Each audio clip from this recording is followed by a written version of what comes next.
It wasn't a bad thing. All right, thank you.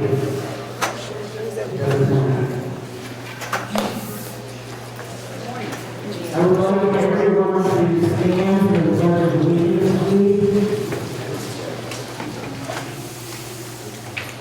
I pledge allegiance to the flag of the United States of America and to the republic for which it stands, one nation, under God, indivisible, with liberty and justice for all.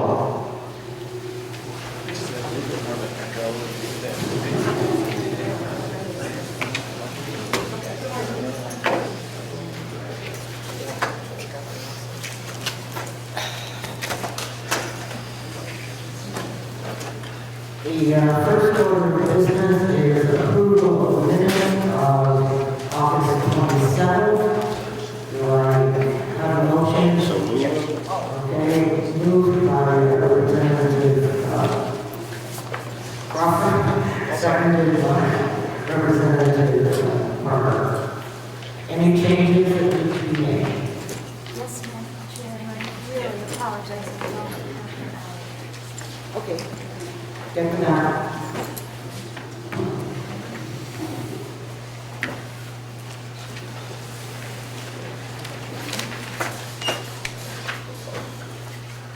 Can I ask you to table it until after the public hearing?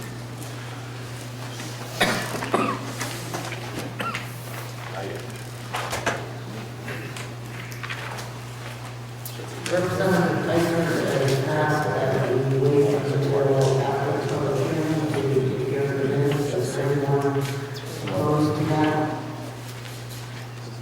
Seeing none? All right, so we will take that up right after the public hearing.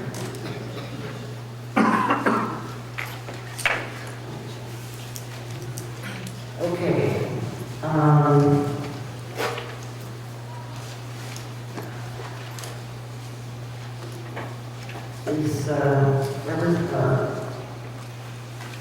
Is Mr. Jones on his way? Right here. Oh, I'm sorry, I didn't see.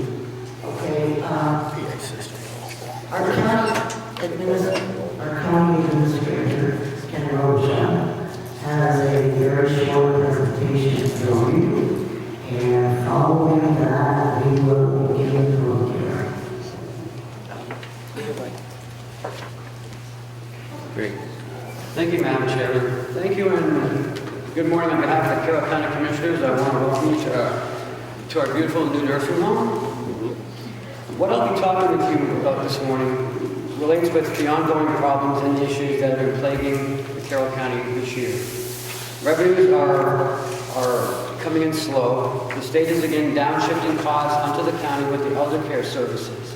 And with the continuing resolution still looming with no end in sight, we will be forced to pay more to care of the elderly. But on the positive side, Carroll County tax rate is the lowest county tax rate in New Hampshire. So why do we need a $2.6 million supplemental budget? It really comes down to the cash flow. This county has no fund balance, which is a fund that enables the county to have the cash needed to get through the tough times like now. DRA recommends that all municipalities have a fund balance that is equal to 5 to 13% of the revenues. By having this fund balance, it helps the cash flow of the county. In 2014, nursing home had a $908,000 deficit, which is not uncommon in the county nursing homes. County nursing homes are exceeding that the county's elderly, where we have approximately 68% of the nursing home population is on Medicaid or Medicare. We receive approximately 1/3 of the cost of reimbursements, and that's compared to what we actually bill out. That difference is made up either by some other revenue or by the taxpayer. When we bill for Medicaid, we bill in the first week of the month. We bill in arrears. This means we incur the expense or we provide the service for the month and then we bill for those expenses.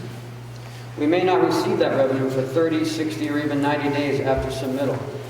So that means we have incurred expenses in September We will bill the first week in October and may receive the revenue in November or December. This is how the cash flow in the billing of the nursing home is affected as to our cash flow issue. The nursing home has a large private pay resident population.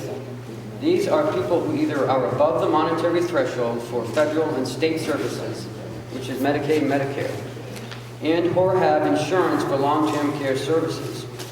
These payers are billed and pay at a higher rate than Medicaid and Medicare, although not a large percentage of residents are private pay.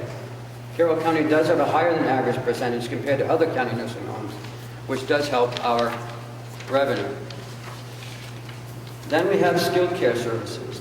Skilled care is a short-term program that is for people that have had a fall or an injury and need skilled services, which might include physical therapy, speech therapy, and occupational therapy, all of which are reimbursed at a higher rate. In 2012 and 13, we had high revenue in our skilled services, but that has declined last year and has fallen sharply as well as this year, which has again affected our total revenue. Also, as a result of our back audits, $2.5 million in uncollectible receivables going back 5 years or more were removed from our books. These are services that were provided and were rejected for some sort of payment for one reason or another, and therefore we never received that revenue. This was at a time when the nursing home did not have computerized software and were submitted by hand and mailed for the payment. Any correction would have taken many months to solve.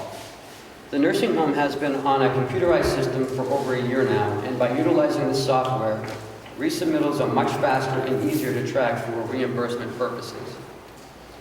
Although not required by law, Carroll County failed to have any financial audits for the years 2012 and 2010 to 2012.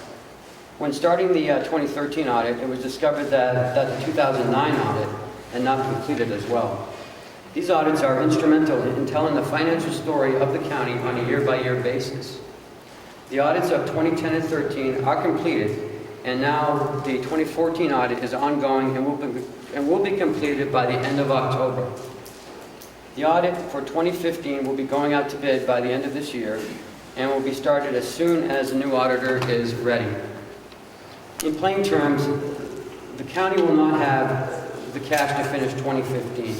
The slow nursing home revenue for 2015 and the deficit from its previous years leave us short of about $2.6 million. We need to stop the finger pointing and the blame, and we need to focus on a responsible solution in order for us to solve our current financial situation. You have hired a new county administrator, and we will have a new finance director in place shortly. Interviews for that position start tomorrow. Now is a chance to move in that right direction. 2.6 will allow us the needed cash flow and get to the end of 2015 and move into 2016 with a brighter future. Thank you. Madam Chair. Thank you. Thank you. Well, I guess that's all. Thank you. Hello? Yes. Thank you. Thank you very much, Ken. I appreciate it. I don't have a question, Madam Chair. The acoustics here are terrible. I frankly didn't hear a word the gentleman had to say. Can we get a hard copy of what he just Yes, you described? may. I'll send it to you this afternoon. All right.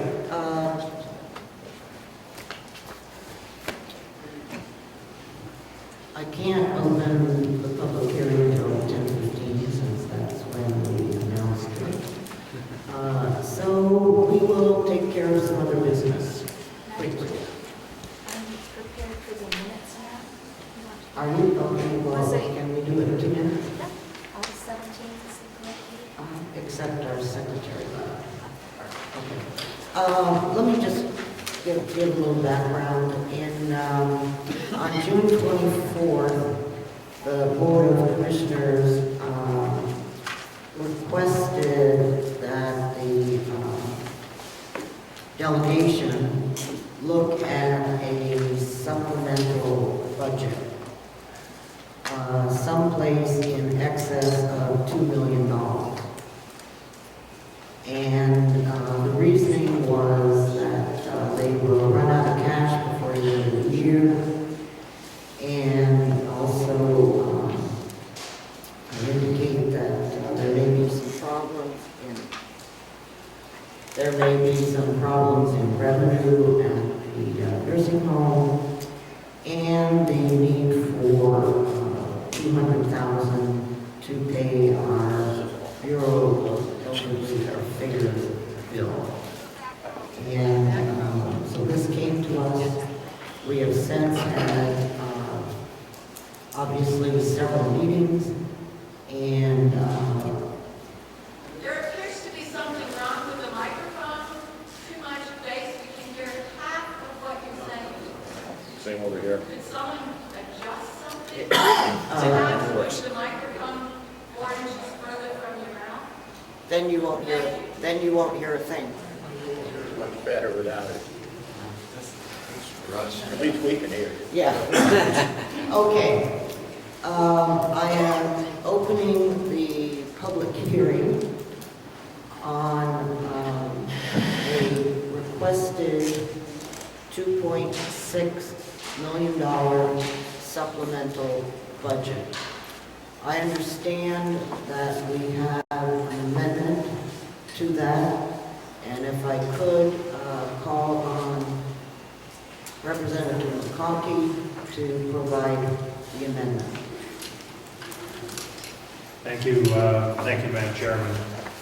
As acting member of the Nursing Home Subcommittee, we have been meeting on a regular basis, and the last month probably a weekly basis. We were presented this last Friday with projections of income relative to this MS-42 brought to us by council between the new administrator and from our county treasurer. The subcommittee was concerned on the income the revenue projection that they brought forward, and having been reviewing the numbers with the nursing home administrator in their business office, we felt the number brought forward was inappropriate. This department has worked very diligently, not only to manage the money they had, the income, but they are also working diligently to manage the expenses going out.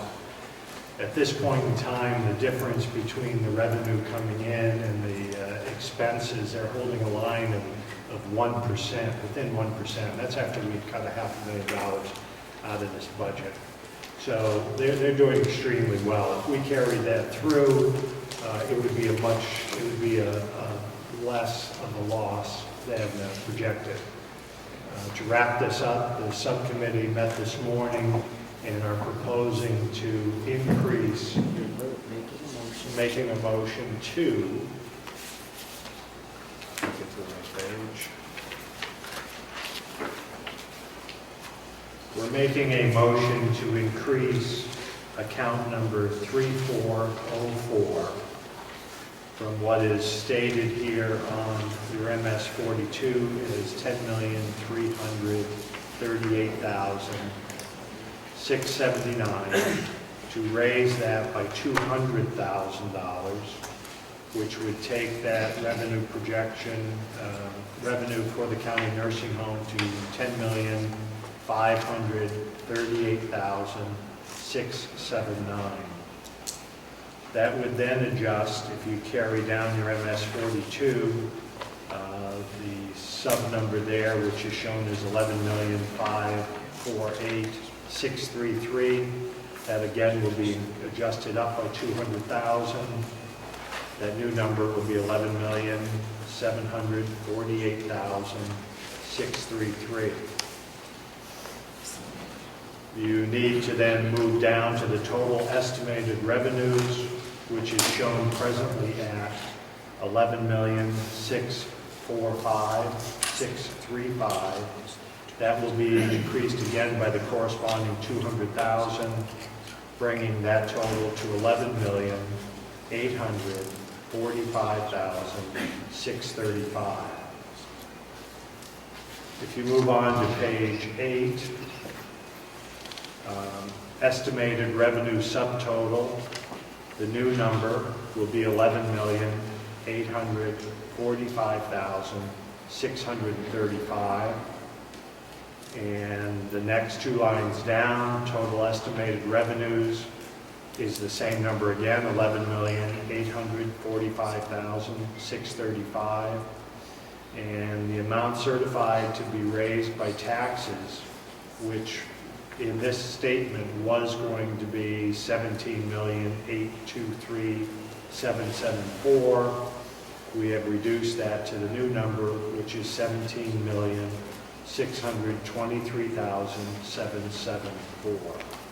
Madam Chairman, that recommendation comes as a unanimous vote from the Nursing Home Subcommittee. Do I have a second on that? Second? Representative Butler seconds the motion. Is there any further discussion on the change to increase the revenue from the nursing home by 200,000 and make the other adjustments to the MS 42? Thank you, Madam Chair. I support this change because, as a member of the Nursing Home Subcommittee, we have reviewed the budget, as Representative Conkey said, repeatedly and in real detail. The revenues are likely to be more than the number that we're projecting. We're trying to be conservative with this number. And yet, ultimately, this reduces the amount to be raised by taxes by another $200,000. It seems reasonable to me to do this, and in my discussions outside of the Nursing Home Subcommittee or the nursing home budget and in the general county budget and needs, it is my understanding that $2.4 million to be raised by taxes is very doable and something that the county administrator and commissioners will be able to meet and still give us a cushion at the end of the year. Thank you, Madam Chair. Representative Schmidt? Thank you, Madam Chair. I would like to hear from the administration as to whether they concur with the recommendations of the subcommittee. If they do, I think they should be prepared to state that they do, and if not, I would like to hear their reasons why not.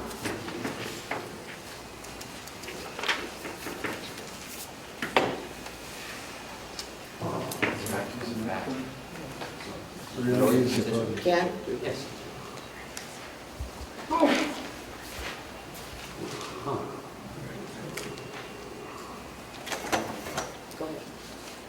I didn't hear the question, I was outside.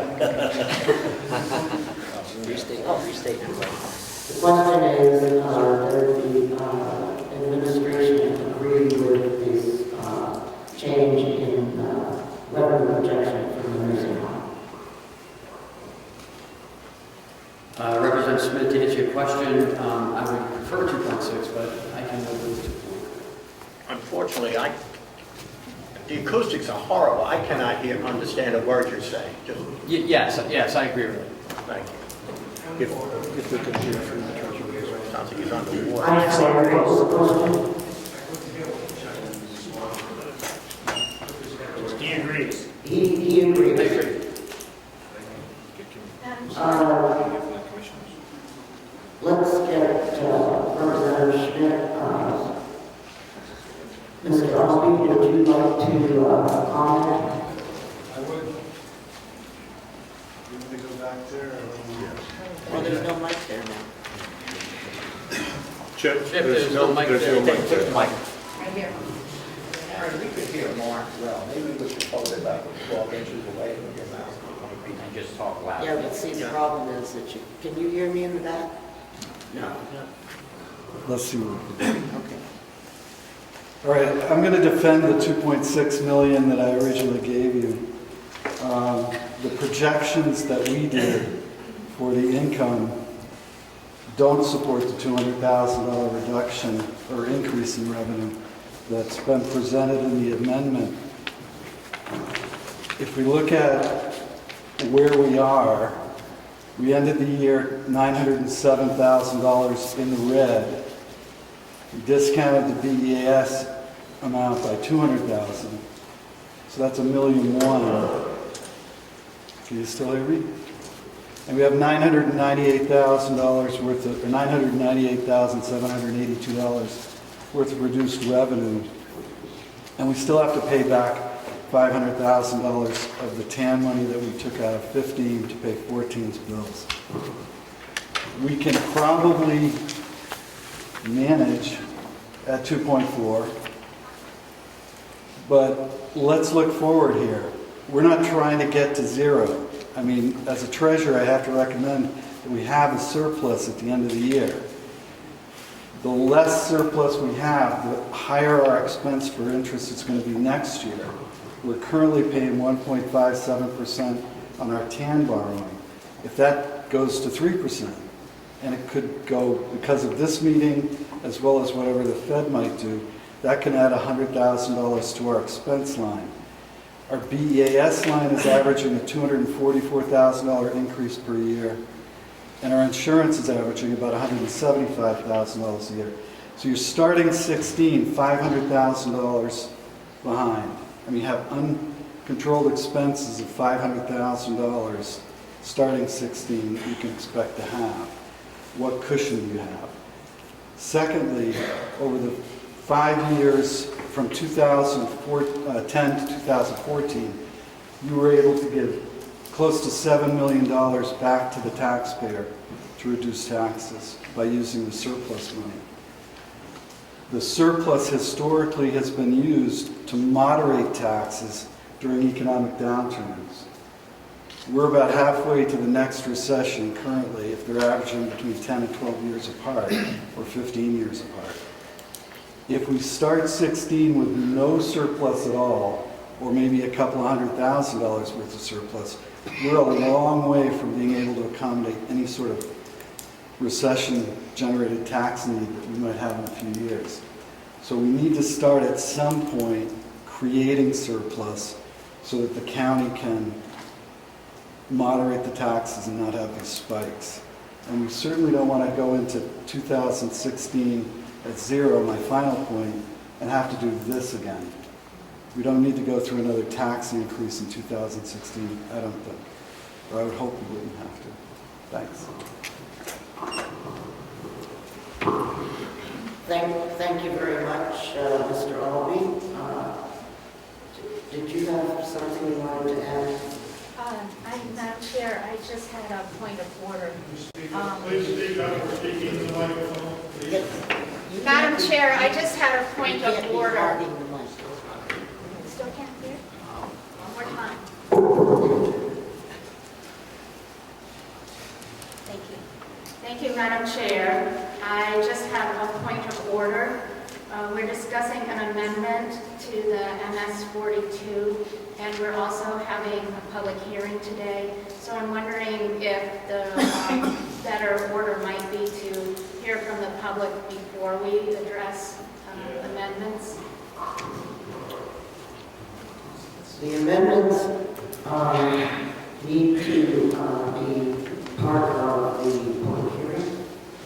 And because if we in fact change the number from 2.6 to 2.4, then that is the discussion that the public needs to be involved with as well. Thank you. And that's why I have brought it up to begin with. All right, seeing no further questions, I'd like to call for the vote, if I could. I'm sorry, I don't have the sheet. Do you have the sheet? I'm going to go around the table since I don't have a roll sheet in front of me. Representative Parker? Yes. Representative Schmidt? No. No. Representative Wright, thank you, I'm sorry. No. Exactly. Representative Crawford. Yes. And Representative Avaloni. Yes. Representative Chandler. Yes. Representative Nelson. Yes. Representative Tysers. No. Representative Carroll. Yes. Representative McConkey. Yes. Representative Butler, yes. Representative Umber. Yes.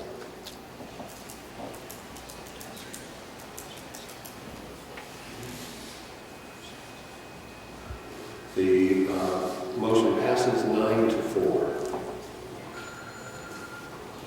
I think that'll be maybe.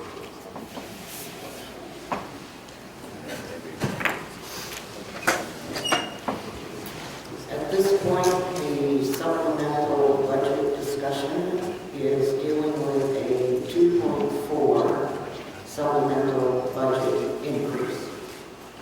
Okay. Do I understand that we have another amendment that would like to be offered? Yes, Madam Chair. Representative Cornelius? Thank you. Thank you, Madam Chair.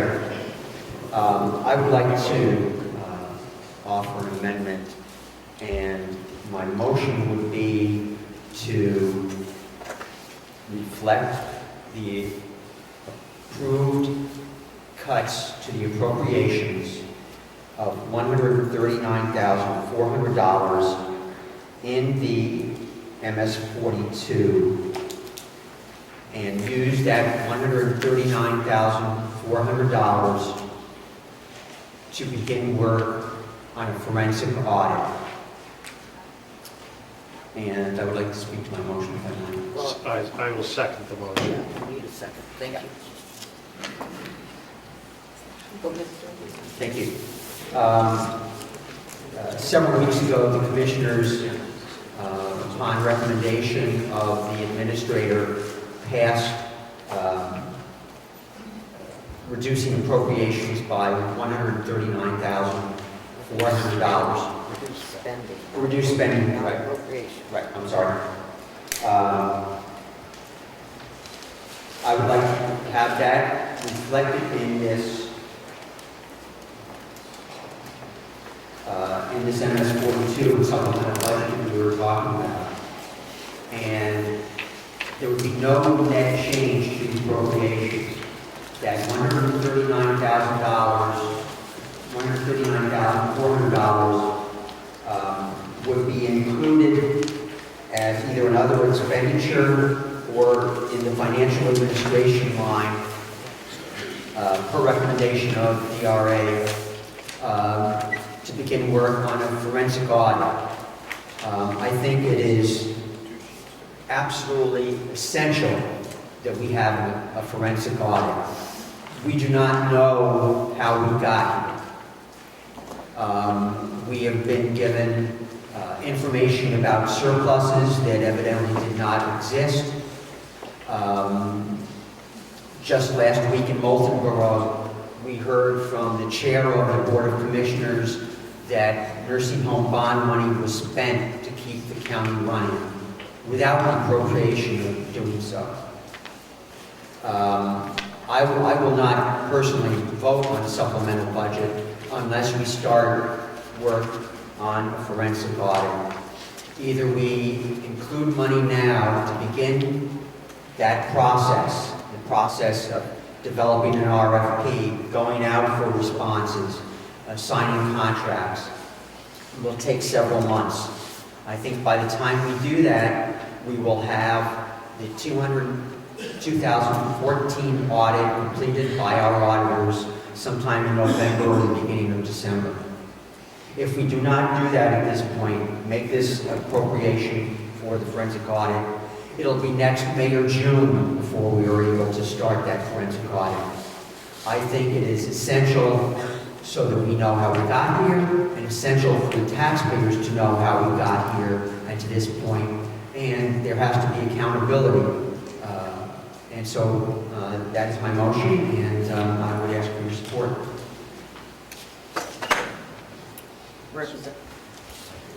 Could you please explain to us the difference between a regular audit and a forensic audit?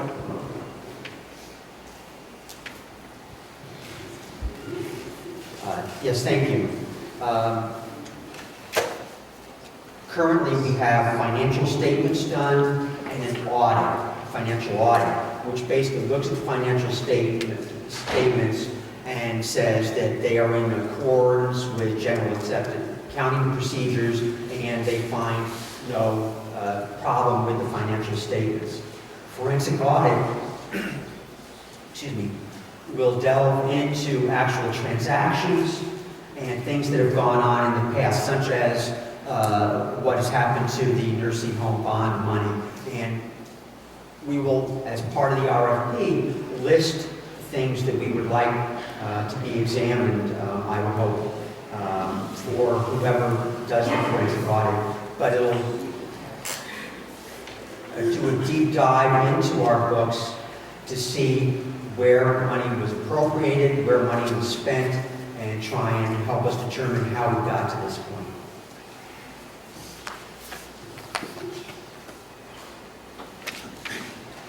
Are there any other questions or comments?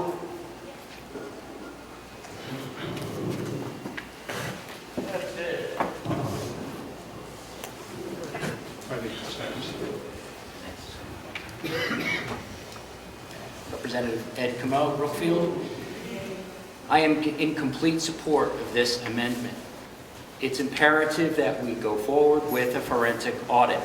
You can't hear me at all right now? Representative Comeau, Brookfield. I am in complete, can you hear me? I am in complete approval of this amendment. We cannot go forward without knowing how we got here. Either way, there will be a review of some sort on how we got here. I have already begun the process of creating a crowdsourced audit of this county. So there are mathematicians around the nation that are now going to look individually at bank statements, credit card transactions, and everything we can get our hands on to find out what happened. They have limited information right now, and they've already begun to find items that we need to look into. So we need to have this amendment passed. I'm in full support of it. We cannot go down this road any longer. Thank you.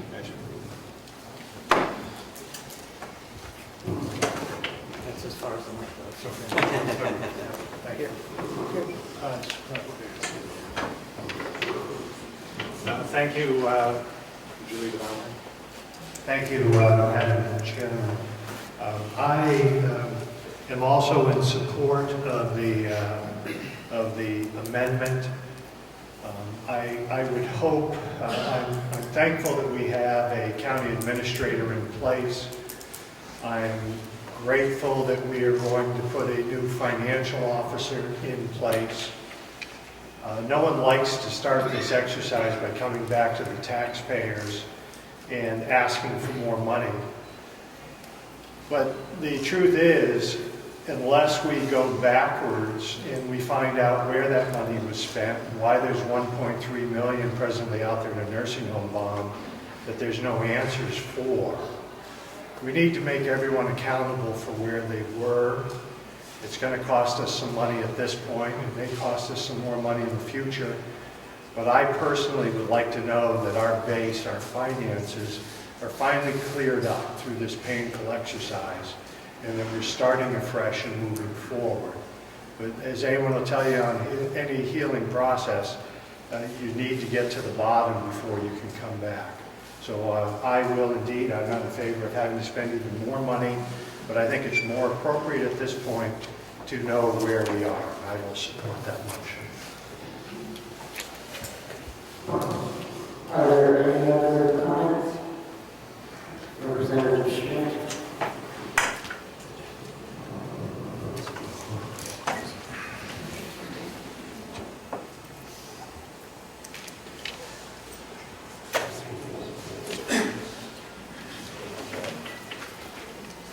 Representative Steve Schmidt from Wilkesboro. I too will support this amendment on one condition, and that is that the firm that is selected to perform the forensic audit must meet the approval of a subcommittee of the delegation.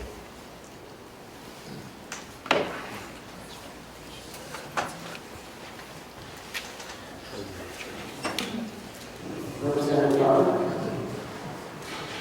Thank you, Madam Chair.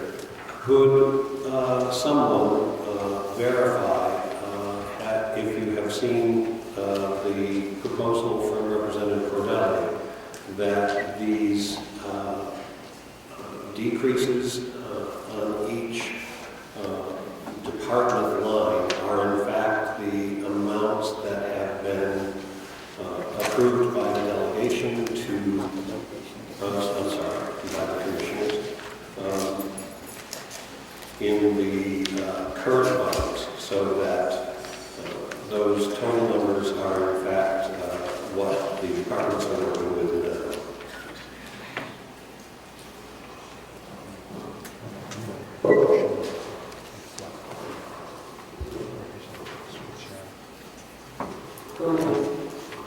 Thank you for the question, Representative Butler.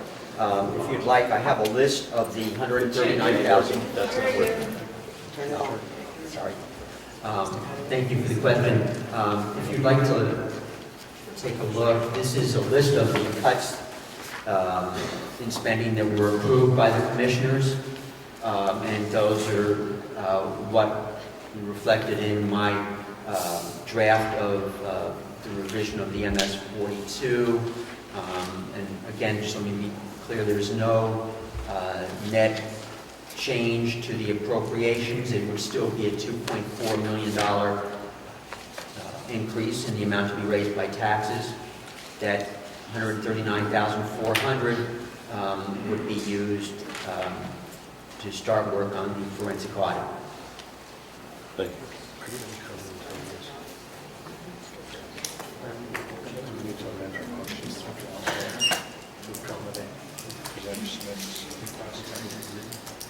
I don't think we can do that amendment. I know, I'm sure I speak to that. Yeah, we can't do that. Can't recognize it. Yeah. Sorry, Representative Chandler. Thank you. My only question is, and I said I support this Representative Cordelli's amendment, a little cautious about Representative Smith's recommended. I'm not even sure, I believe we have the authority to appropriate this money.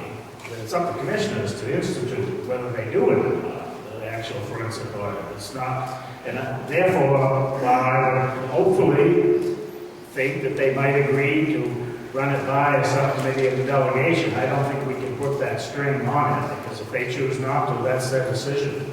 Just the same way we haven't had any audits done in the past, which is another story. But I'm saying it's up to commissioners to see whether the audits are done or not, so I just want to point that out.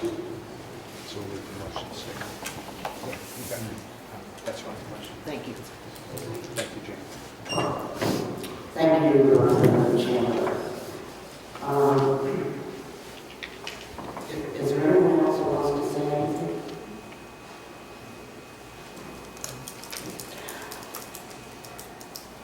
I am not in favor of conducting or making this change at this time. I do believe that during our budget discussions of next year, that a forensic audit might be appropriate.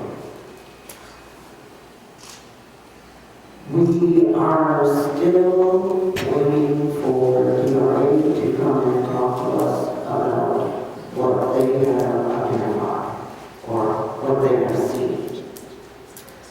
We have a new administrator that has been thrown to the wolves in the last month and a half. Has it been 6 weeks?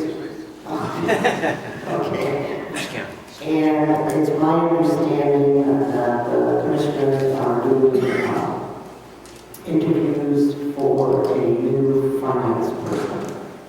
And I don't know whether they're projecting that person will be on board. But I do believe very strongly that 2 years Railroad, we had a performance audit done that identified many problems within the financial area. We know that the problems are there, and I'm not sure that starting the forensic audit in November is going to make any difference whatsoever. I do agree that we need a more in-depth check, and we need to ensure that when the auditor comes in, he's actually looking at the bills and comparing it to the expenses, and that we should be able to identify every single expense based on a bill that is there. And generally, auditors do about a 5 to 10% check on the various areas. I have no idea whether that occurred or is occurring for the 14 audit, but this is something that I just think that we need to make sure before we jump into this forensic audit that there is a need for this, because the money that we're talking about here, which are reductions in spending, would in fact be part of, hopefully, a surplus at the end of the year. And so it's not like we wouldn't be doing it, and I just feel that we need to do it. So, thank you. Any other question? Seeing no other comments, President Butler, will you call the roll? On the Cornelia amendment, Representative Parker, Yes. Representative Schmidt, Yes. Representative Comeau, Yes. Representative Wright, Yes. Representative Crawford, Yes. Representative Avalon, Yes. Representative Chandler, Yes. Representative Nelson, Yes. Representative Tyson, No. Representative Cordell, Yes. Representative McConkey, Yes. Representative Butler, no. Representative Umber. No. The motion passes 10-3.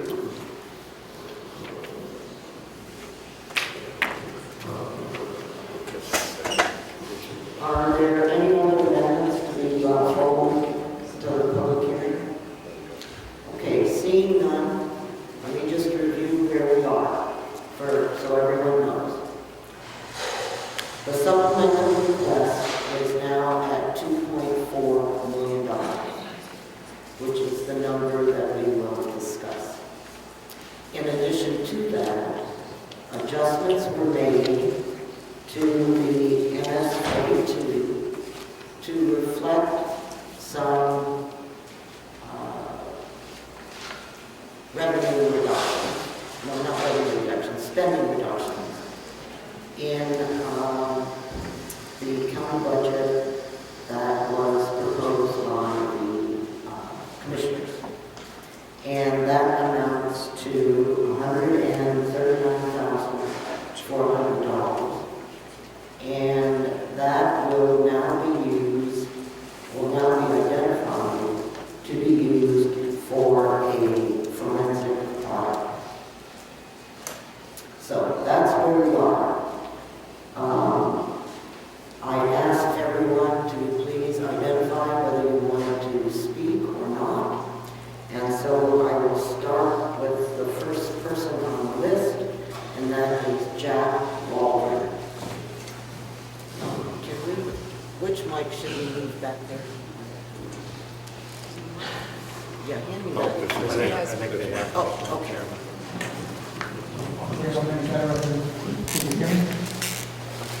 Okay. My name is Jack Waldron. I'm from Camworth. Over the past, 4 to 6 weeks, I read quite a bit of media coverage about the county situation, and I got curious as to what is really going on. Most of the media coverage seems to be focused on fireworks and finger pointing, not a lot of facts.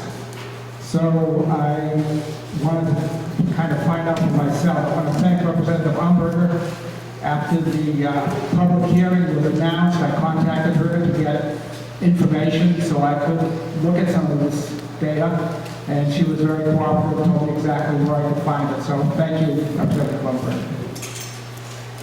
So what I looked at is the 2012 audit, the latest audit that's available, the Q1, Q2 reports that's posted on the website, both MS-42s, the original and the supplemental, as well as the cash flow statement presented by Treasurer Albee, and I think Mr. Robichaud has worked on that also.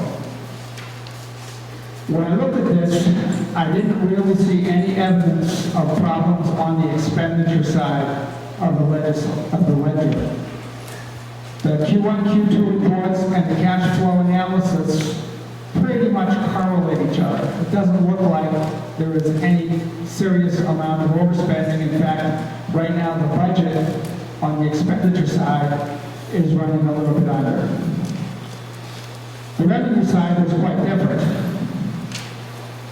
Now, I didn't, as I told you the information I worked from, I didn't have the level of detail that people inside the county would have. So when I looked at revenues, I looked at total county revenue, but the nursing home, based on the budget, is 89% of revenue. So for the most part, we're talking about nursing home revenue.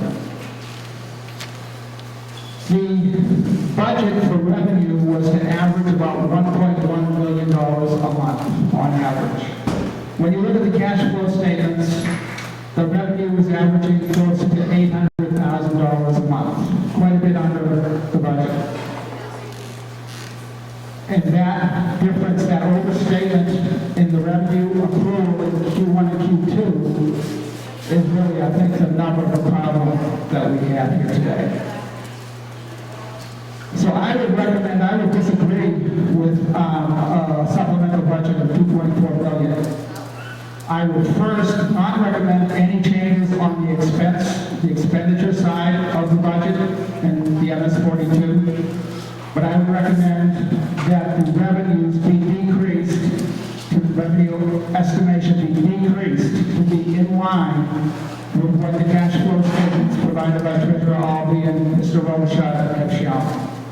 I would recommend that the MS-42, the nursing home revenues, currently in the original budget at $11,938,679, be reduced by $2.6 million to $9,338,679.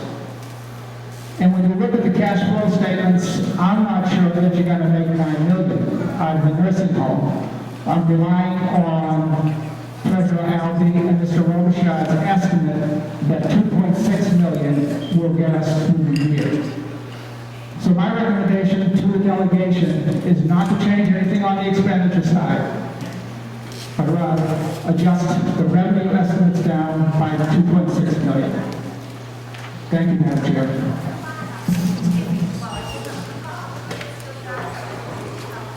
Thank you very much. I appreciate that. George Burrow.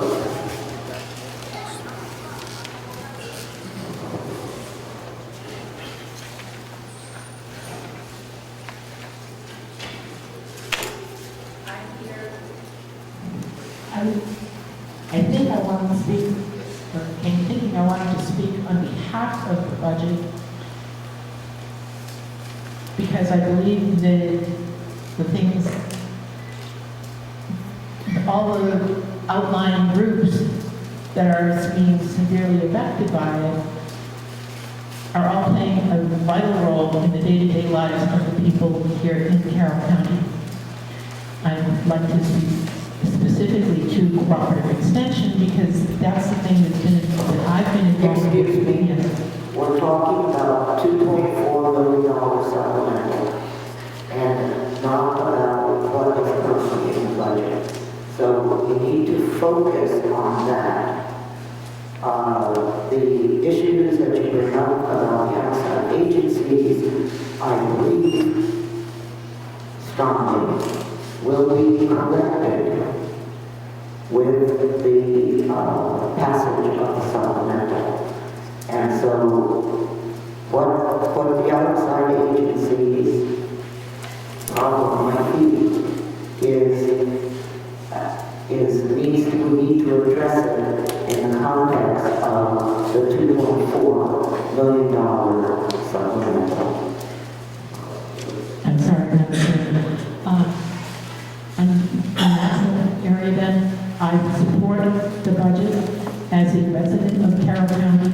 I support, and I remember hearing at the last hearing that somebody repeated the numbers or the figures that it would affect a person with a house valued at around $200,000. It would be affect about $40 on the tax rate. Going to that then, I have my $40 here, and I totally support the increase and have the approval of that budget, and would gladly give the $40 to the commissioners.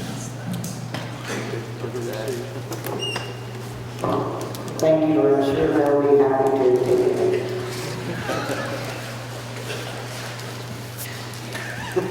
Okay, next is Russell Town.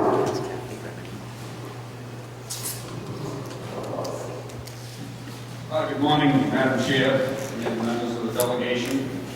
Thank you for the opportunity to speak this morning, but now that Madam Chair Umberger has sort of clarified the discussion, really at this point really need to defer my comments because I'm really just strictly addressing cooperative extension as one of the outside agencies. But however, that being said, I am going to suggest that we support the 2.6 million, and I'm available if anyone is interested in my view of the world relative to cooperative extension. I'll be available after the closing of the meeting. Thank you. Thank you, I appreciate that. Raymond Kelly Jr.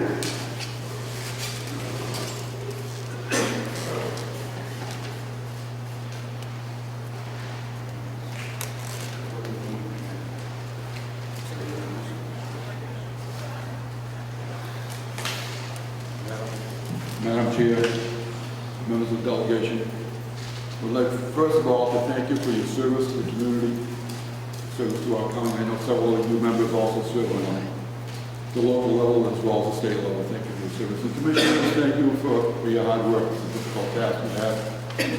Having said that, I would first like to say that the timing of the meeting at 10 o'clock in the morning, whether it be on Monday or Wednesday, in my opinion, is not a good time. Most of the members of our community. Would you please stick to the topic of the $2.4 million budget? I appreciate your thoughts on that, but we're here at the public hearing to discuss the supplemental. Yes, Madam Chair. I support 2.6. I'm opposed to 2.4. 2.4, we're going to begin to put us in another bind, which we're already in. So I strongly support the appropriation of 2.6. Thank you. Thank you very much, and thank you for your understanding. Alan Bell. And I withdraw my request to speak.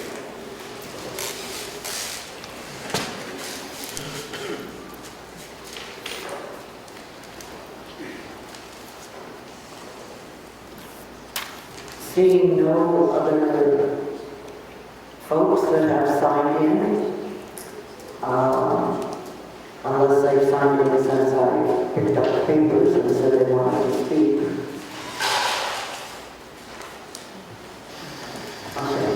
I do see 2 people's hands, but before you're going to be allowed to speak, one of you needs to go sign up on the list over there. The other one can come and talk, and then needs to sign up. We need to have a record of what's happening here. Please state your names and then I'll have it. Tracy Newland, I did sign up, I just put a question mark because I didn't know if I wanted to speak, but I do have a comment. Okay, thank you, Tracy. Thank you, Madam Chair. My comment is, I support the 2.6 million as a taxpayer.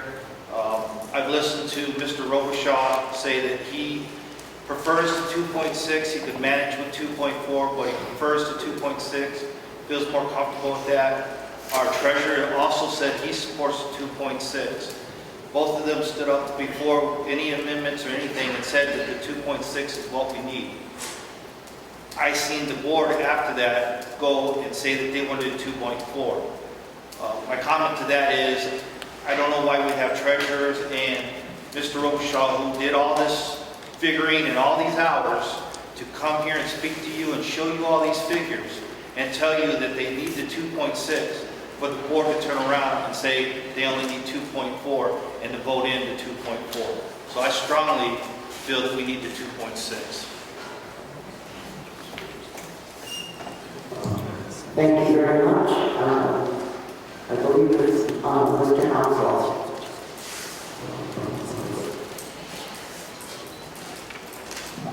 Thank you, Madam Chairman, members of the delegation. I did sign up, Madam Chairman, as per your instructions.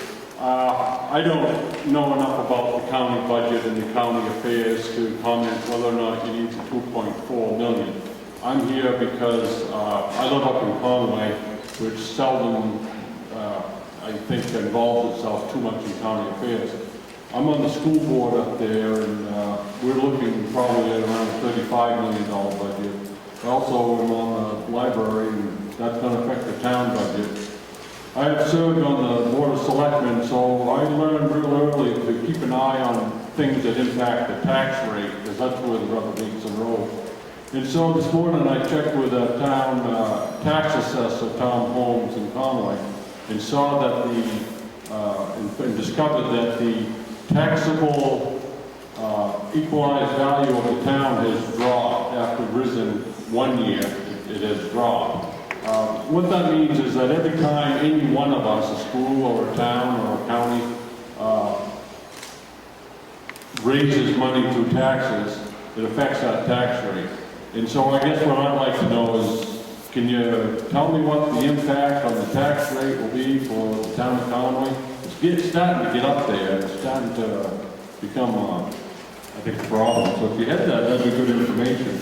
Apart from the others, I think there's enough of you up there with brains and concerns and dedication that you'll solve this. And I wish you all the best and appreciate all that you do. And that goes to the commissioners as well.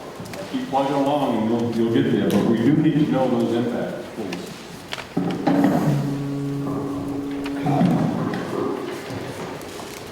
Okay, that covers everyone that has signed up to speak. And yes, Mr. Matt? Okay, just did that. All right, thank you very much.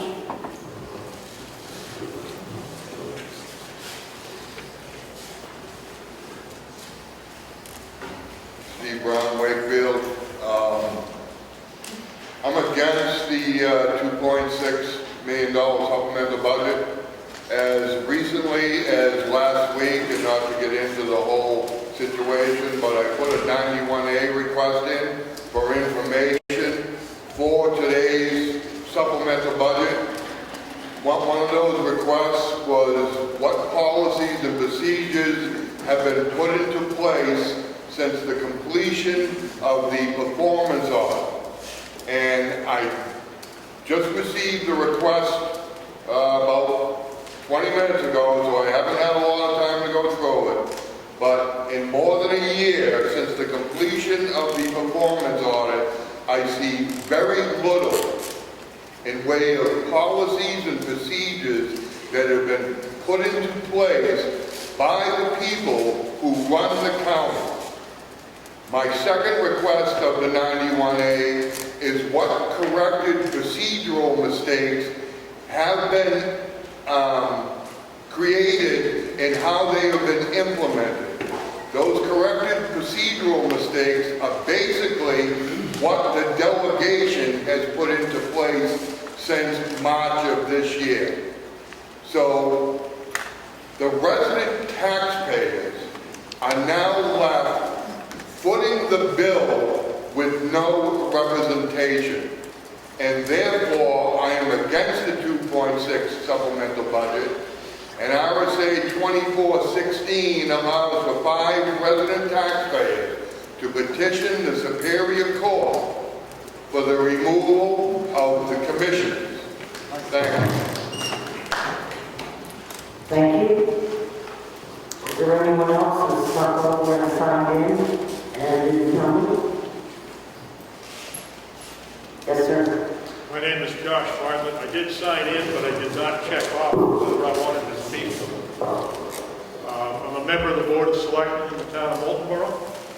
Moultonborough pays approximately 24% of the county budget.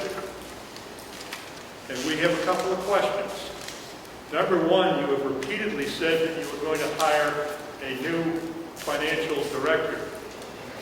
Are you in, I guess I should ask, are you in receipt of the letter that we wrote to you regarding that issue? Madam Chairman, are you in receipt of that letter? Excuse me, the letter, we don't do anything about hiring people. That is a commissioner's responsibility and something that should be directed to the commissioners at the next county commission. But to answer the gentleman, the commissioners are in receipt of his letter. I don't know that. So. Okay, you don't know whether the commissioners have received that letter? No. I know that. I do not. I think what most of the people here are interested in hearing before we either support the 2.4 or not is, how did this happen? What has been done to correct it? And how are you going to prevent it from happening again? It's a very, very expensive mistake. $2.6 million in a $17 million budget is a pretty big error.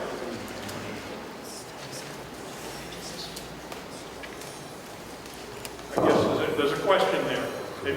Has anybody done anything to identify what happened? Have they come up with a solution for that problem, a remediation for that problem?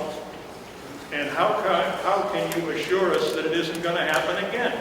How do we know you're not going to be back here next year saying, well, the revenues still didn't come in the way we wanted them to? Is there an answer from the delegation? This is a public hearing. We are taking in the fact that you have questions, but it is not an exchange between the delegation and the public. You are expressing to us your position. Okay, in that case, I personally do not support the supplemental budget request because we don't know whether or not it will be used responsibly. Thank you. Thank you. Seeing no further people that wish to speak, I will close the public hearing. I do want to tell you that on the county taxes on the 2.6, I don't have with me the possibility of the 2.4. And probably things that you don't know is that every town has a different county tax rate. Some coincidentally are the same, but it's not, everybody doesn't get the same tax rate. So I will just go through the towns very quickly so that you know where you stand. Albany will go to 134 per thousand. Bartlett will go to 147. Brookfield will go to 143. That's $1.43. Conway Challenge will go to 144. Conway will go to 152. Eaton will go to 137. Effingham will go to 124. Freedom will go to 128. Hale's location will go to 140.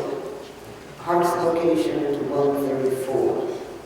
Jackson, 140. Madison, 143. Moultonborough, 152. Ossipee, 135. Sandwich, 147. Tamworth, 139. Tuftonboro, 152. Wakefield, 142. And Wolfboro, 140. Now, let me just say that these are not necessarily the final numbers in the tax rate, because that will be set in October by DRA, and that's when the tax rate will be finalized. These are basically preliminary numbers at the 2.6. And if you reduce it by 100,000, it'll probably go down a penny. I mean, I don't know that, but it would be someplace along in here. So,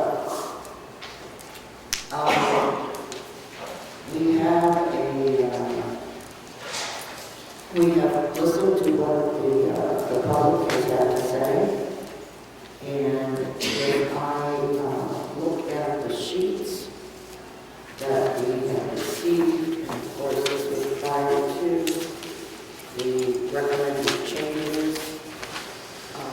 the majority of people that signed in were in favor of the 2.6 increase. 4 people, excuse me, that spoke, suggested that the 2.6 was a better figure than the number that the delegation had voted on. And so with that, I will ask, is there any further discussion or comments from the delegation, so that we can be sure to that we take into account the various things that the public has said to us.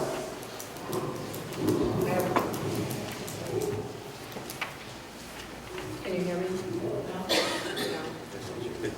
Can you hear me now?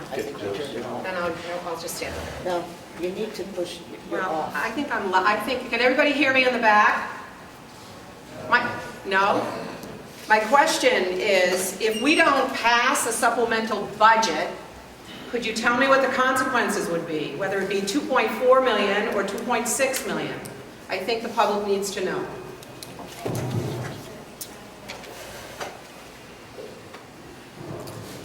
If we don't pass a supplemental budget, according to what we have been told, the bank will stop lending us TAN's money. And if I am not mistaken, I could be off a couple of $1 million. We currently have TAN's line of credit of $17 million. Yes. And of that, we have spent around 11.6. Okay.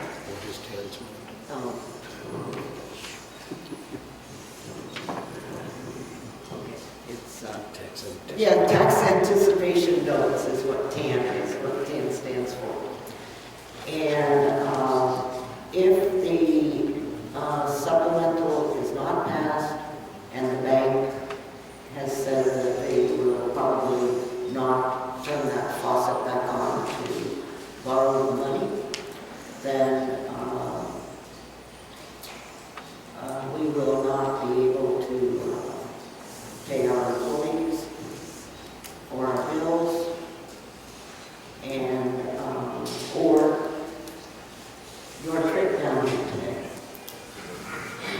So that's that's basically where we stand, because we do not take in enough other revenue during the course of the year to cover all of the bills that we have. That's why we have the taxes. that assist in covering the bills.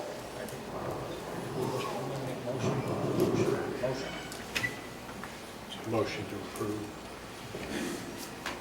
Madam Chairman, we would a motion at this. It won't go any further, sir. I will make the motion that we appropriate $2.4 million. Second. And what else? I'm sorry, Madam Chairman. You gotta make the other changes.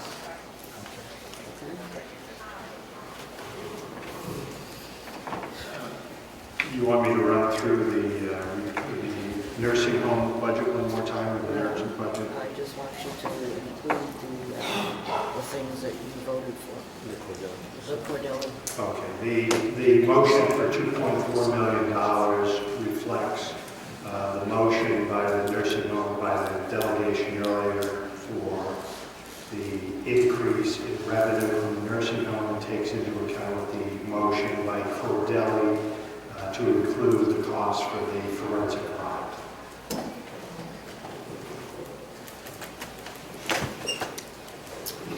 And obviously all the adjustments that need to be made to business too.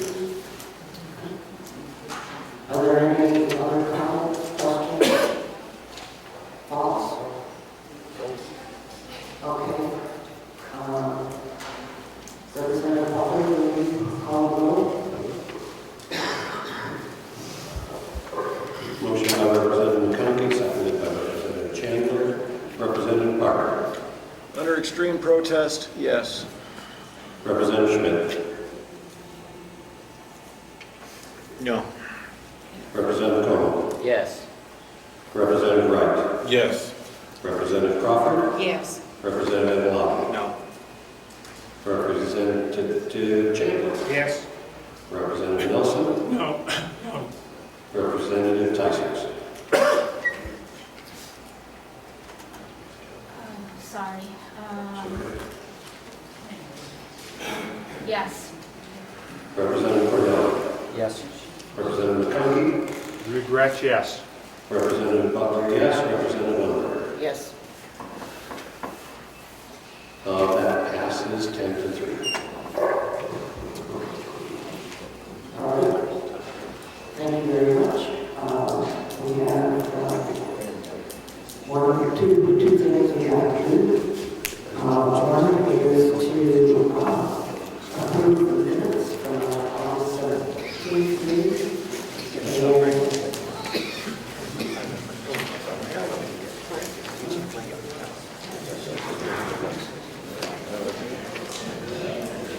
Just as you're leaving, please be quiet. And we've had some representative changes. We have some representative changes to those minutes.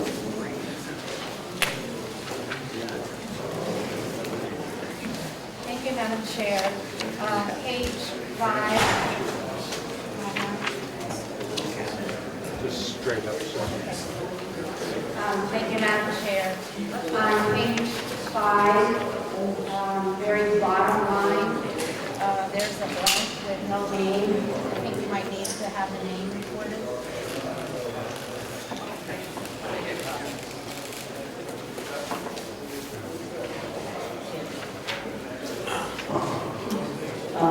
Does anyone besides Testers, Butler, vote no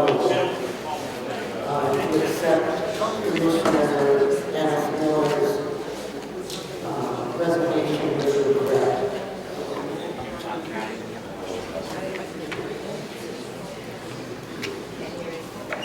The question was, if the lawyers have allowed the page are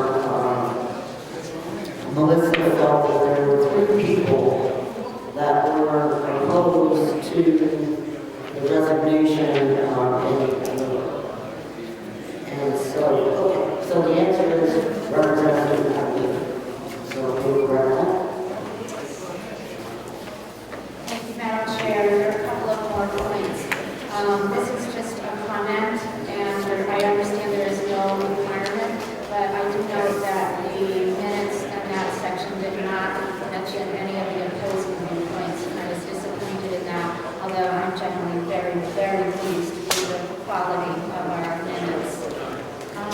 Also, on page 6, the motion to have a secret ballot, in the comments under that, it states that Representative Butler called the New Hampshire Secretary of State's office and was told secret ballot is not required. I think it is more accurate to say that it is not allowed or permitted. Which, It is not.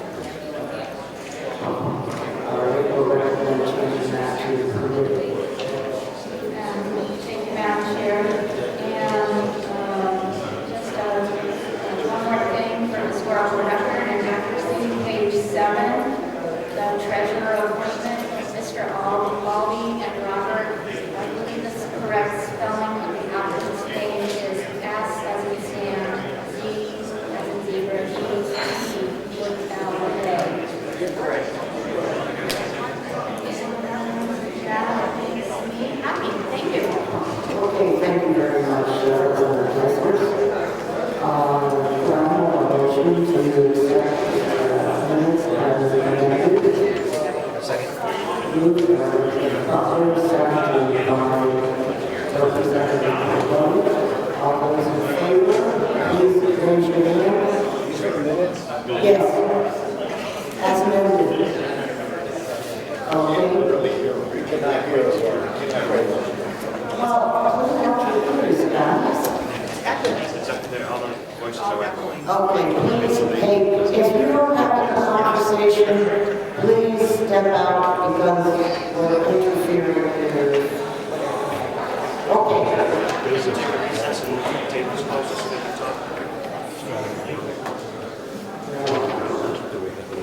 Yes. We have one other item of business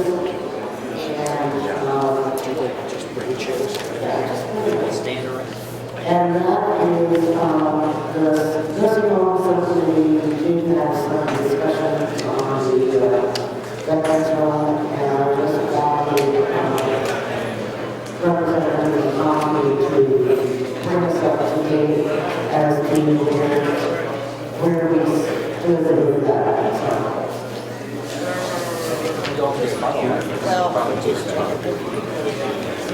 The nursing home subcommittee met with Supplemental and we discussed where we were with the old nursing home and they asked for reuse of that for a project.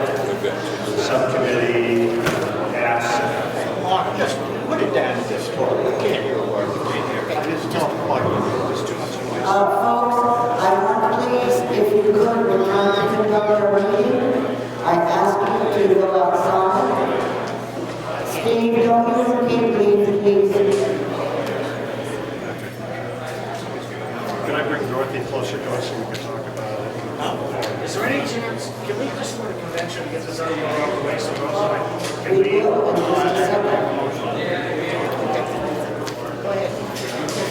Speak up. The subcommittee met with the group and discussed what we would do going forward, knowing full well that the county no longer has any funds whatsoever to bring the building down. We asked them to go speak with their people, their grant writers, and come back with a timeline identifying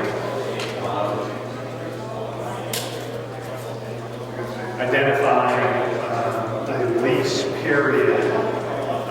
Their issue to date in their explanation is that without a lease in place, they're impeded on getting grants. What the subcommittee came to terms with was we can provide you with a proposed lease once we know what time frame is reasonable for you to do that. So we said, go back, do your due diligence on this, come back to our subcommittee. There was a suggestion of 3 years, there was a suggestion of a year and a half. They're going to work on that and then come back to us. We talked about terms on the lease, include, and these are just preliminary conversations in subcommittee, need to be ratified by the delegation that they would pay for all improvements to the buildings, all upkeep and maintenance of the building, all meals purchased from the facility here, if they're doing that, all utilities, and all expenses, so that the county is not burdened by that cost. We've told them to go out, do their work, bring it back to us. The delegation will give an up or down on their proposal, and after that is done, we will then bring it to the full delegation for a vote.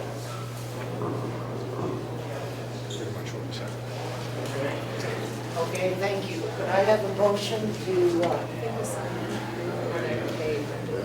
Motion to move to go into convention. So moved. Second. Can we have new business, or is that after the convention? Do new business now in case it's yeah, something we in need case it's to something you have to vote. Okay.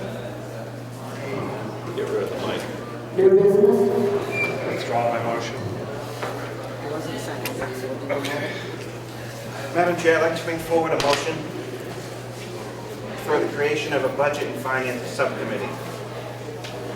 And I'd like to speak to that motion. I'll second. Okay. For the last few months, there have been a lot of questions, concerns, and finger pointing. The taxpayers want accountability for what has been happening here with the county finances. It is obvious we are in a crisis that needs to be fixed. I am proposing that we create a subcommittee with the purpose of working with the new county administrator, the new county finance director, in finding ways to resolve our financial issues, work on developing a sound financial plan moving forward, streamlining the budget process. Is this supposed to be for public? Yes. Am I supposed to hear this? Yep. Yeah. Thank you. Madam Chair, I'd like to bring forward a motion, and I'd like to speak to that motion. Okay, we had a move and a second. Who seconded it? Okay, thank you. For the last 3 months, there have been a lot of questions, concerns, and finger pointing. The taxpayers want accountability for what has been happening here with the county finances. It is obvious we are in a crisis that needs to be fixed. I am proposing we create a subcommittee with the purpose of working with the new county administrator, the new county finance director, and finding ways to resolve our financial issues. Work on developing a sound financial plan moving forward, streamlining the budget process, give our input implementing long-needed policies and procedures, work towards rebuilding the community's trust within the county and budgeting process, and finally to get to the bottom of what has happened to get us to this point. This delegation and the public have been misled for years, given incorrect budget and surplus numbers, questionable accounting practices, no audits in 4 years, and an overall lack of financial oversight. The taxpayers deserve better. Things need to change. This is 2015, we need to act like it. I am willing to volunteer my time to be part of this committee and to make Carroll County the best county it can be, but it should be the best in New Hampshire.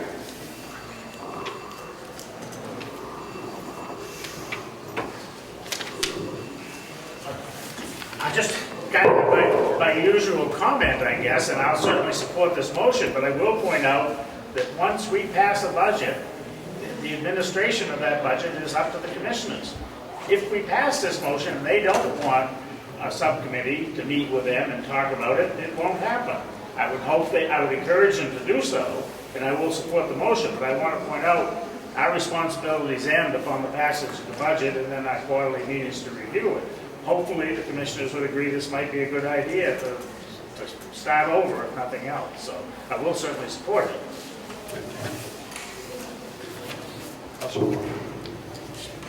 Thank you, Madam Chair. I agree with Representative Chandler, and I think a better approach would be to improve our own performance on the subcommittee level. I think we should start the practice of having a budget orientation for new members, and I think we might practice in the fall before we go into the next budget cycle, so that we all have a better understanding of that process and a deeper understanding of the functions and challenges of the different departments. I also suggest that if people are interested in working more closely on the finances and budget of the county, that they attend the commissioners' meetings and the public hearings that the commissioners hold on those matters and offer their expertise there. And I also suggest that we work sincerely and diligently on repairing the relationship between the delegation and the commissioners. Thank you, Madam Chair. Any other comments? Sure.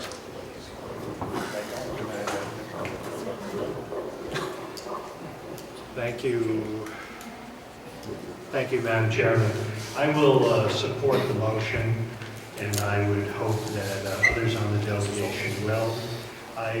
Under the present circumstances of where we are, I could not even conceivably think that the commissioners would not endorse that policy. So I will support this and look forward to working with them on this matter.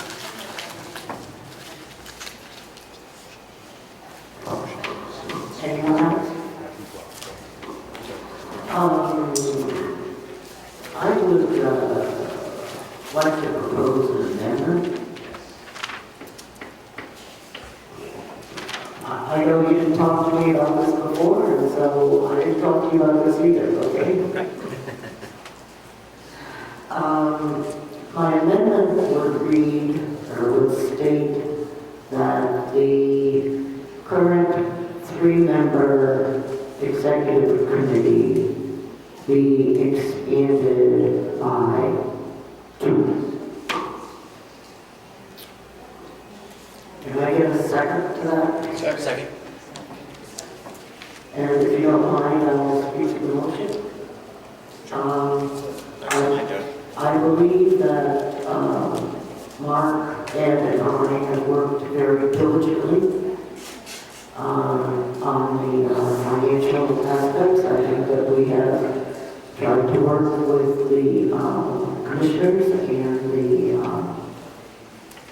administrator, and that instead of creating a whole new subcommittee, that if we just expanded the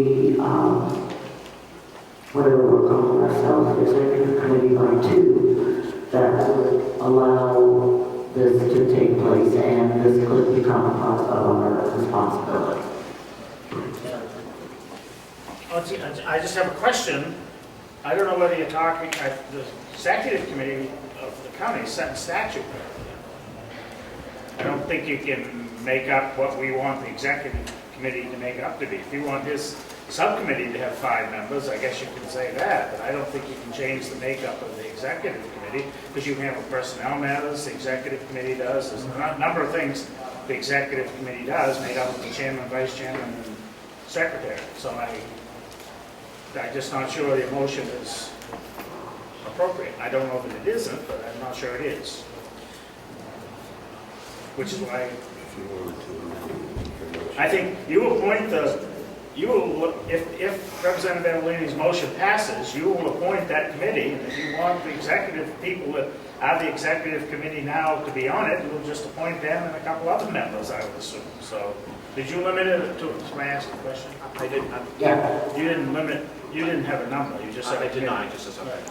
So you're the chairman, you get to appoint whoever you want, and if people want the same people, that's fine, but I question whether you... Okay, I understand where you're coming from.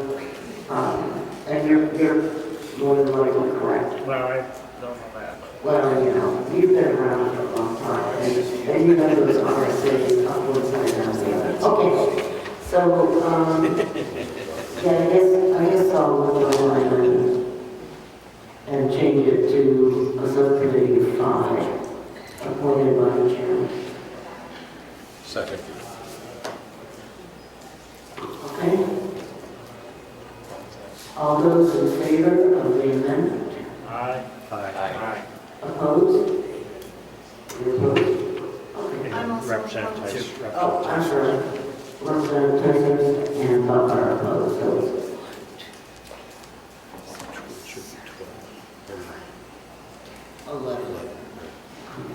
Eleven in favor and 2 opposed. Okay, so now the motion reads that we appoint a subcommittee to work with the administrator, the commissioners, and the financial officer, and the committee will be composed of 5 people, appointed by the chair. Okay? All those in favor? Oh, yes. I have the title here that regulates this. If you want to, I can read it out loud if you'd like. Yes, but why don't you get a mic?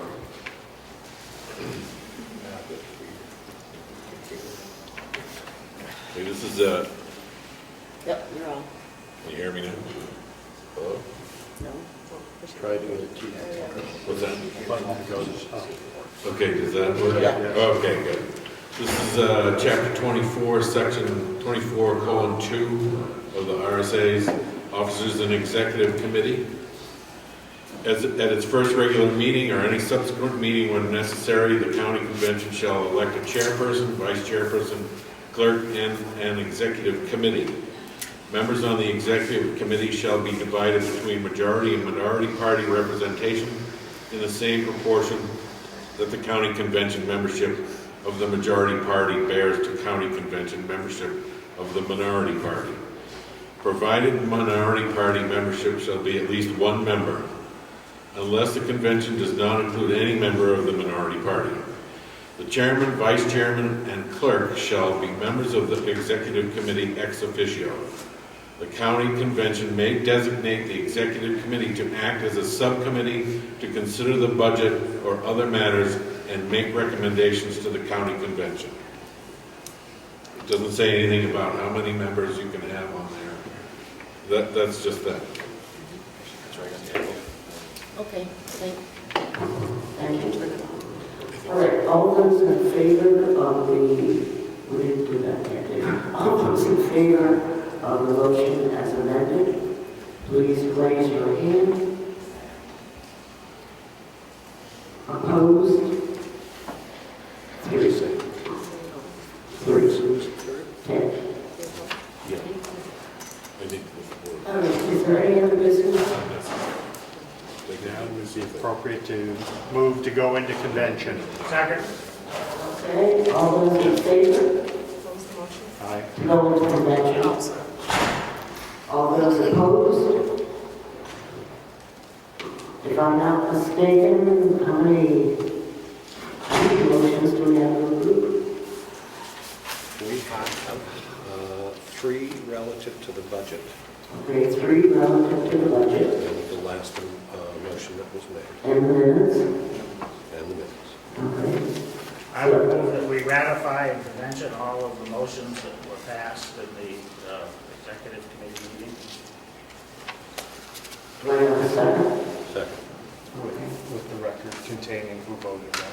Representative Texas? Madam Chair, I would ask that we separate out the motion to appropriate $2.4 million supplemental budget, including the forensic audit, because my vote on that will be different than it was on the previous time.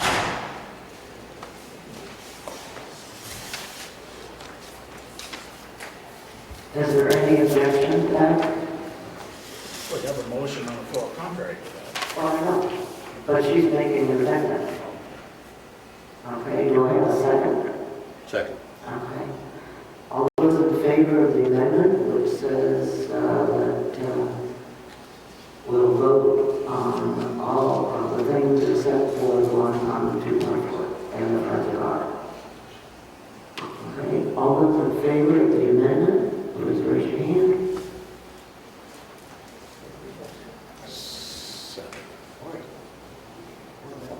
1, 2, 3, 4, 5, 6, 7. Okay. What do we vote? You're so garbled, I have, it's awful. I have no idea what I'm voting. What we're voting on is what Representative Ticer has requested, is that one of the motions be separated from Representative Chandler's motion to do them all at once. And it was the motion dealing with the 2.4, The final budget. the final budget number. Okay? Tell you what, I'll make this simple, I'll withdraw my motion, and we're in convention, I move we adopt the $2.4 million figure that we had in executive, as amended. All right, this is in convention. Okay. And Representative Chandler has withdrawn his motion to do them all, to ratify them all. And we will ratify the motion on the $2.4 million supplemental.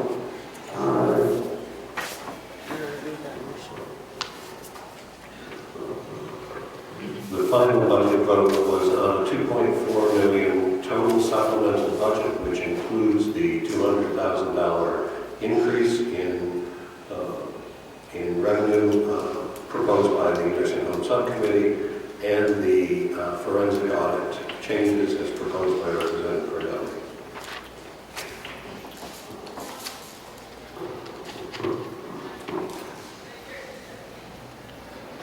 We don't need a roll call on this, do we? All those in favor of the motion, please raise your hand.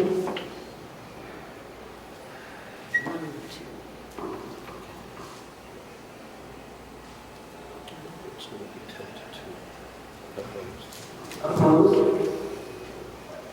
Okay, the vote is 10-2. Now, Representative Chandler. I would move all of the other items that we approved. The other, I think there are four other motions that we approved in executive. Second. Okay, we're seconded by Representative Conti. May I clarify, Madam Chair?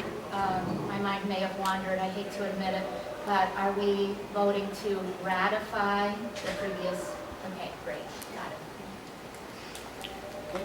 All those in favor, please raise your hand.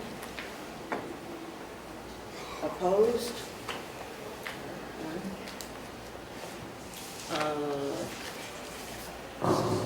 Could I have a motion to come out of convention? So moved. Second. Okay, moved by Representative Chandler, seconded by Representative Cordell. And I would like to see if Steve or Kate has anything they'd like to say to us. If not, I would like to meet with them and anyone else that wants to stay for a couple minutes to just kind of go over with them what occurred today. And see if we can get our MS-42 straightened out, because Representative Butler, within 20 days, has to sign the MS-42, forward it to DRA, along with a copy of the minutes. And so that needs to be part of what we're doing. That's just the administrative end of this situation. So, if there is no further, you know what? I did forget something. We got to vote.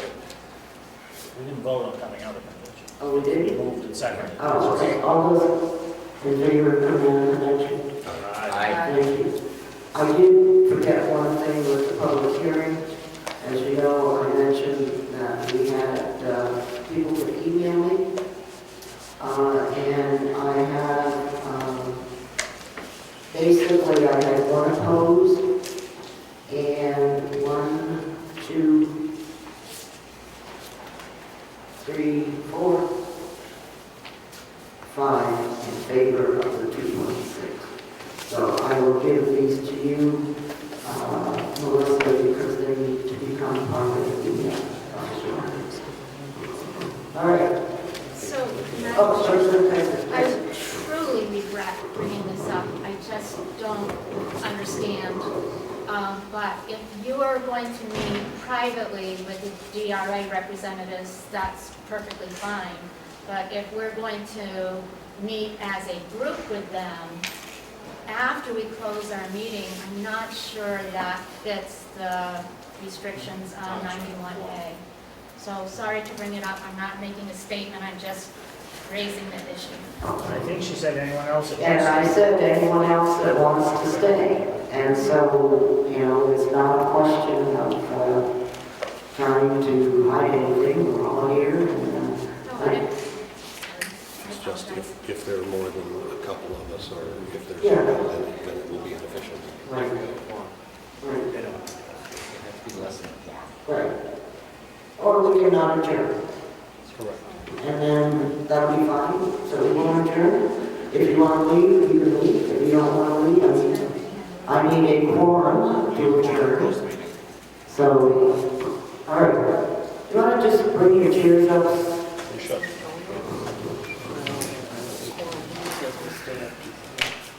Thank you, Jean.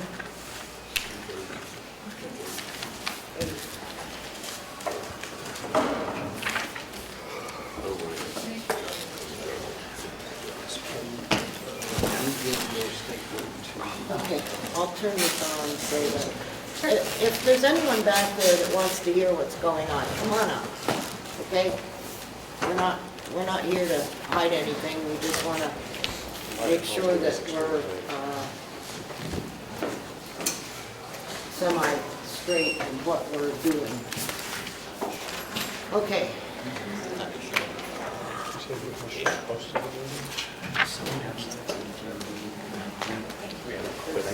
Evidently. Okay.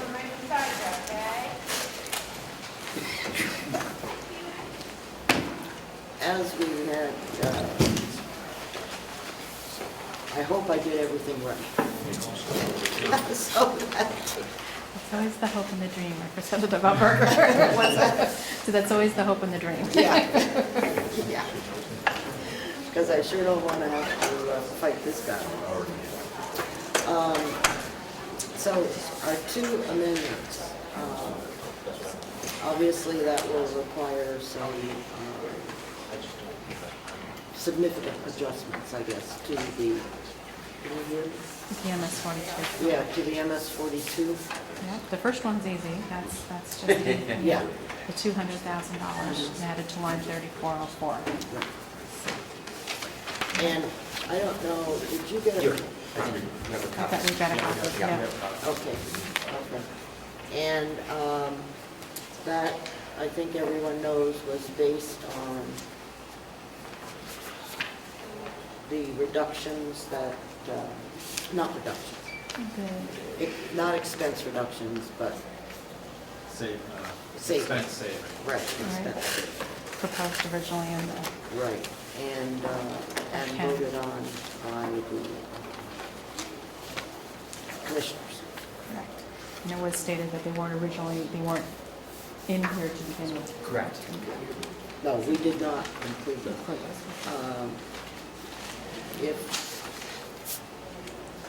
So basically, it's a reallocation of those funds. Right. Right. Yep. Right. It's a reallocation of those funds. Yeah. Now, I did mention to Representative Can you Cordelli. speak up, please? Thank you. Sorry, I did mention to Representative Cordelli that it was included in line 4199. When we receive that, we will actually reallocate that to 4150. I didn't want to cloud the issue any further, but that's where your audit money would go. That's the appropriate. The financial administration line. Doesn't change anything, it's still for that, you've allocated for that purpose, but just, we would make that adjustment, our municipal auditors would do that, because that's where your audit money comes from. Right. And I think I was correct in saying that you, when DRA comes up, you will in fact set the tax rate, that this is just sort of preliminary. Right, so for the county, we determine the net appropriation that needs to be raised, and then we allocate it out to the communities based on their pro rata share of the value of the county. So we look at the total equalized value of the communities in the county, we calculate the percentage and then apply that to the net appropriation. And so this is what what we knew back in January as far as the net value of the towns, and that may have changed. The total equalized Yeah. values were finalized in May. Oh, okay, okay. So I don't know whether these reflect that or not. Your, That's last your year's tax numbers. rates, those estimates would have been based on last year's Yeah, rates. that's what I thought. And a growth, I think, in the allocation uniformly across the board. That rarely happens because communities change in value in different ways, so Well, we it's didn't, probably not going to be. this is not uniform. Yeah. So what we will do is take the net amount that needs to be raised in the entire county and then apply the pro rata share to each of the communities. They will then be providing us with the local valuation information.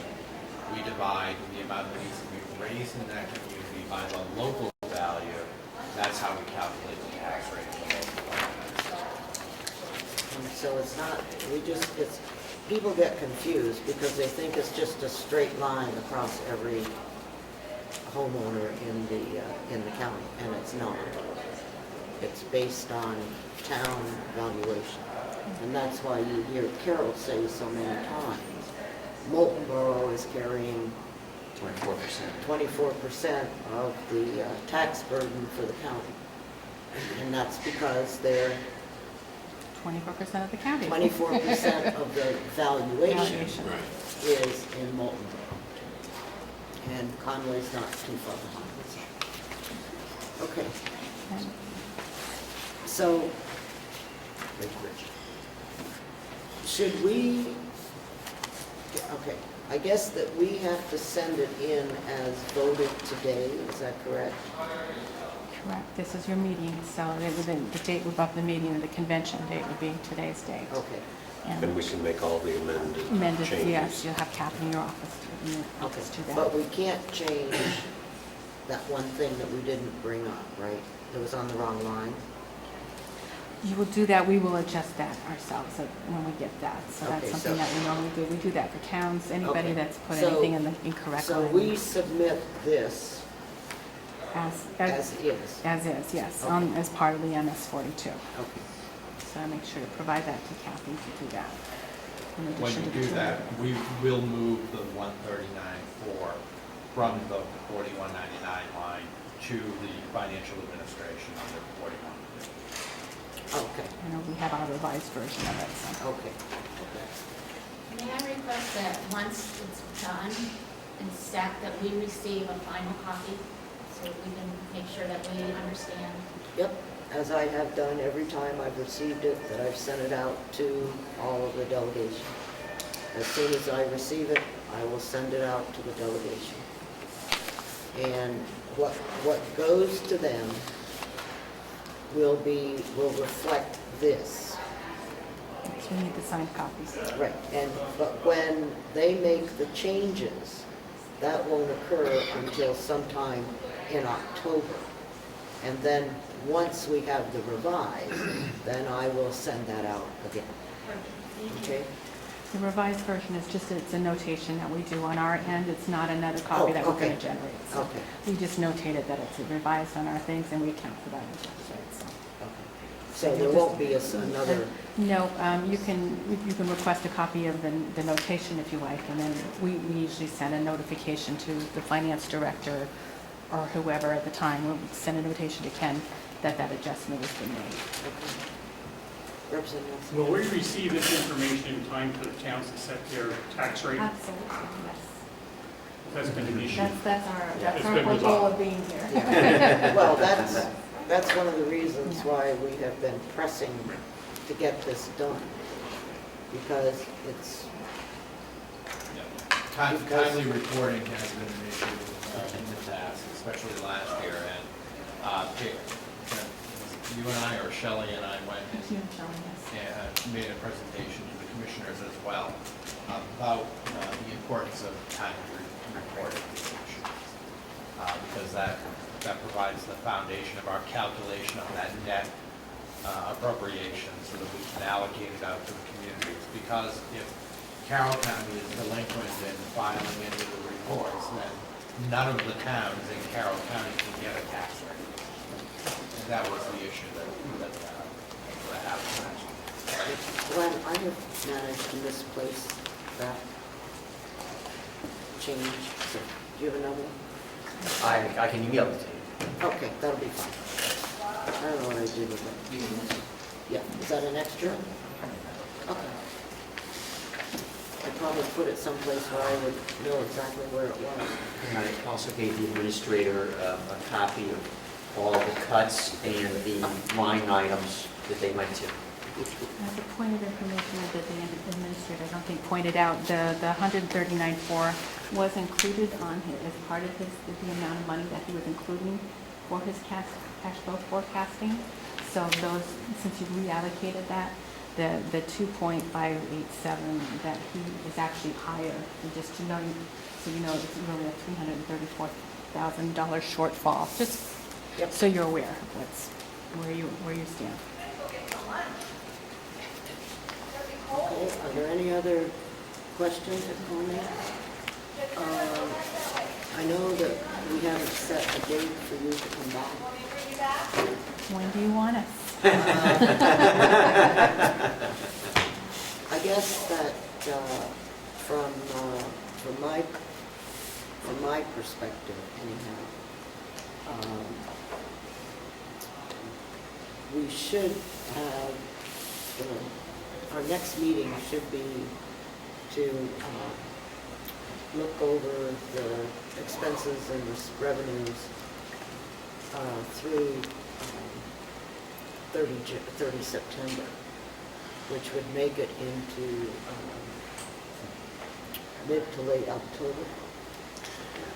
Won't the audit be done by then? November was the date that I was given. I don't know if he suggested We've- that. He we've said been given mid-November. all kinds of Delays. different dates. And if we don't sign that thing, we're gonna have another delay. We're Captain Marco. Okay, anything else that you want? And for that meeting in early October, our preliminary evaluation will be ready. We'll make sure that we get it out to you so that you can read it and be prepared to ask questions about it. We anticipate it will be in the latter part of September to the early part of October. We'll try to give you a week or so to digest. And that evaluation is based on your investigations? The research that Kate and Carol Geyer from our department did. Review. Investigation sounds so harsh. Yeah. It was a But review. it was based on the scope that was previously agreed to Yep. by the commissioners and by the delegation. Would that report be available to the public also? I assume once Once it becomes part of Once the it meeting. becomes part of the meeting, It's part of the public record, it will domain. be available. And we will bring extra copies for the public.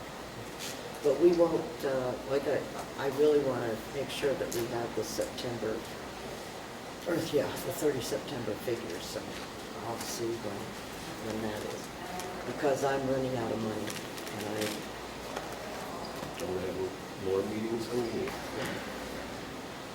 and not only that, I'm hoping that we'll be able to afford the December meeting, but maybe we can afford the meeting time, but not the mileage, I don't know. So, we'll see. Okay? All right, is there any other business? Move to adjourn? May I ask for one request? Sure. That we start the habit, voluntary, of course, of sending the subcommittee meeting minutes to all delegation members so that we can keep up with what's happening in other subcommittees. Okay, I will, I think I get them. Am I the only one that gets them? Okay, I'll pass that to Cheryl. Does everybody want all of the subcommittee meetings? Website, if you're on the website. They should be too. Well, I'll work on that as well. Okay, so let me make a note that I need to do that, and I will. And so, do I have a motion to adjourn? So moved. Second. 1, 2, 3, 4, 5, 6, 7, 8. All in favor? Opposed? Melissa? Yes.